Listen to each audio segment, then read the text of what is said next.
Z řady pop je nyní pop art. To skvělé zůstalo, jen se změnil design. Miluji tuhle řadu. Je jiná než všechny ostatní lyže na trhu. Yellow Pop Art, ručně vyráběná prémiová lyže, švýcarská značka Akásky. Zase tady máme ostrou slalomku, která je velmi přesná. Může se na ní lyžař vždy spolehnout na tvrdým zledovatelným povrchu, na čistém ledě.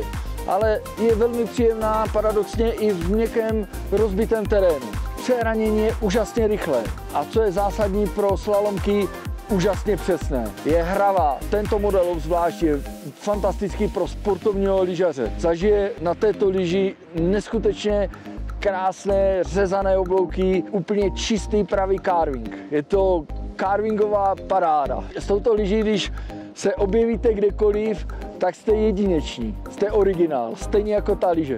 Fantázia, patrí to naozaj k tej špičke, na ktorej som kedy lyžoval. Je to prostě zážitek se na takové lyži svíst. Má všechny ty vlastnosti, které by slalomka měla mít.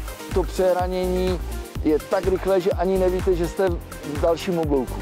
Můžete se na tu lyži kdykoliv spolehnout a i když se dostanete do vyšší rychlosti, tak ta lyže je perfektně klidná. Vezmeme vás velmi rychle do oblouku a krásně vás tam drží. Pro milovníky carvingu je tohle úžasný model.